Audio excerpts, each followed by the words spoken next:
Hello friends, మన యొక్క AP రాష్ట్ర వ్యాప్తంగా ఓటర్ ఐడి కార్డులు ఉన్న వారికి సంబంధించి ప్రభుత్వం నుండి శుభవార్త అయితే వచ్చిందండి. ఆ శుభవార్త ఏంటని మీకు క్లారిటీగా ఎక్స్ప్లెయిన్ అయితే చేస్తాను. దీనికి సంబంధించి తప్పనిసరిగా మన యొక్క పేజ్ను కూడా మీరు ఫాలో అవుతుండండి.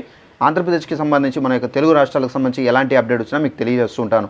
ఇక్కడ మీకు ఒక నోటిఫికేషన్ స్టిక్ చేస్తున్నాను చూడండి. ఇక్కడ చూసుకున్నట్లయితే ఏపీలో సర్పంచ్ ఎన్నికలు అయితే ప్రారంభం కాబోతున్నాయండి. ఈ సర్పంచ్ ఎన్నికలకు సంబంధించి మనకేంటంటే నిర్వహణ కోసం గ్రామ మరియు వార్డు పంచాయతీ వార్డుల్లో వారిగా మనకు ఓటర్ల జాబితా రూపకల్పన అయితే గడువును ఎస్ఈసి పొడిగించింది. ఫిబ్రవరి 7 నుండి నోటిఫికేషన్ల ప్రకారం ఇవాళతో మనకు గడువు ముగిగా ఈ నెల 18 వరకు అవకాశం అయితే కల్పించింది. రాష్ట్ర సర్పంచ్లకు సంబంధించి పదవీ కాలం ఏప్రిల్ 2వ తేదీతో ముగినుంది.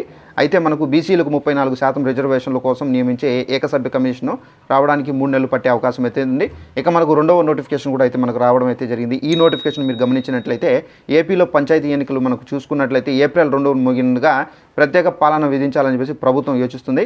అయితే ఈ నివేదిక ప్రకారం మనకు బీసీ రిజర్వేషన్ల ప్రక్రియ ప్రారంభానికి 3 నెలలు పట్టే అవకాశం అయితే ఉంది. కమిషన్ వేదిక అయితే ఆలస్యమైనటువంటి రిజర్వేషన్ల అంశము, అలాగే మనకు కోర్టుకెక్కిన పంచాయతీ ఎన్నికలు మరింత ఆలస్యం కావచ్చు.